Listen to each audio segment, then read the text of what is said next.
guhita arabyemera ati hari umushumba wanjye wanyikiye inkoko ngwino ugera aha ngaho undebera ibyo ari byo. Noneho rero ubwo ntiyamenye ko yari ari gufata inkoko ku ngufu. Mu ma saa 12:02 ubwo twari dushoje inama y'umudugudu, umutwarasibo umwe yaje gutaha, yari afite umushumba imuhira, yarangiwe n'undi muturanyi hirya aho ngaho.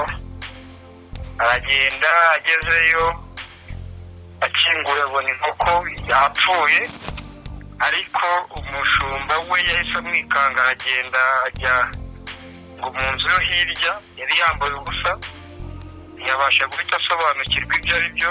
Aramubaza ati bite byagenze gute ko ndeba uri aho ngaho? Umushumba araceceka aramwihorera. Ubwo haciyemo akanya ahita ampamagara ati hari umushumba wanjye wanyikiye inkoko ngwino ugera aha ngaho undebera ibyo ari byo. Ubwo ntiyamenye ko yari ari gufata inkoko ku ngufu. Ubwo ndamubwanira ikaze nkohereze umutekano aza ndebere, arampa raporo. Umutekano aza no kuhagera, bahageze basanga wa muhungu uko yari yakambaye ubusa n'ubundi, inkoko yazanye amaraso yapfuye. Babona yuko yari yayifashe ku ngufu n'ubundi. Barebye ku gitsina cye basanga hariho amaraso. Ubwo nanjye bahita bampamagara, ndababwira nti nimumufate mumunzanire turebe. Yadusanze ahantu twari turi n'abandi twari turi mu nama, nyir'ubwite arabyemera.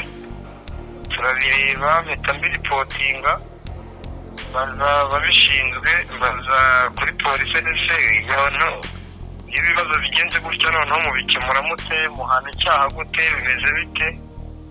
Aravuga ati rero ntabwo turi kubyumva neza, kereka wenda umutwarasibo niba yajya gutanga ikibazo mu rwego rw'uko yishe inkoko umushumba, ati cyangwa se bamujyane kwa muganga.